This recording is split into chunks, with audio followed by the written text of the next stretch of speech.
So you've got to think of a reason to get Sikorski in Gibraltar, okay, if that's where you're going to do the hit. Theoretically, because no one really knows what happened to him. Officially it was an accident, okay, but they sent him down there to Gibraltar to go to Cairo to visit the Polish brigade who were fighting with the British down in Egypt. And then he came back to Gibraltar, which was a stop on the way back to the UK. They obviously didn't fly over Europe, did they, at the time? So they'd be flying at night, be taking off in the dark at 11 o'clock at night, or 10 o'clock, something like that. And they'd make the journey to the UK over the sea at night. Very experienced pilot, Czech guy.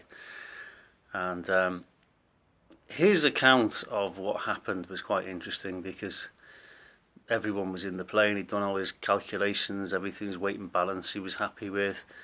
He'd checked all the systems, and his co-pilot was a squadron leader. I think he was a flight lieutenant.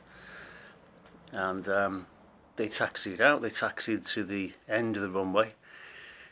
Wind's a funny thing in Jib. You can never predict accurately which way the wind's going to be blowing on any particular given occasion. It can even blow in two different directions at both ends of the runway, which is a bit of a challenge at times for pilots. Anyway, it's an easterly wind on this occasion, so they're taking off on the easterly runway.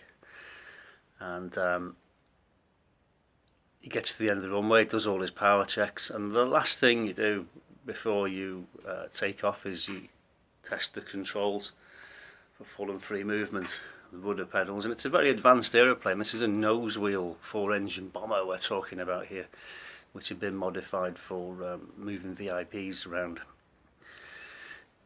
So he'll have done that. He'll have checked his controls for full and free movement, and then he powered off down the runway. Now a lot of pilots, when they take off at a given speed. They fly by numbers. They pull back at a certain speed. They hold a certain speed in the climb, and they will raise the gear at a certain point, and they will raise the flaps at a certain point. But it wasn't quite that way in the war. People adapted their own techniques, and one technique is ground effect.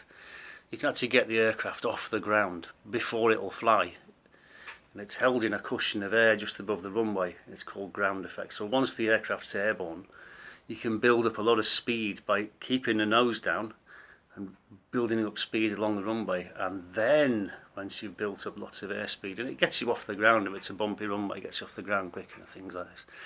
And this is precisely what he did. All 4 engines were running great, and he's flying along in ground effect, picking up loads of speed.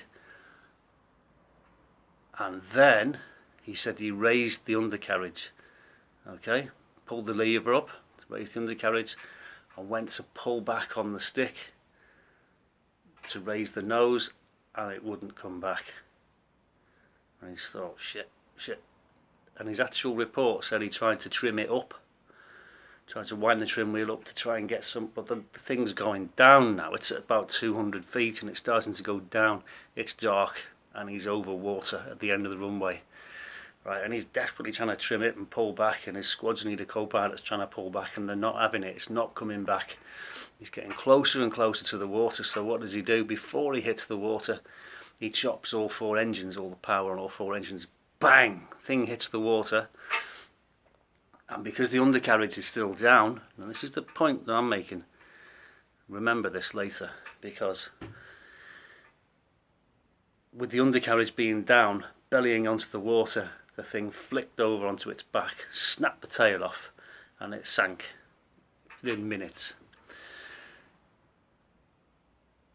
Now the pilot was the only person that managed to get out of that aircraft and survive the crash.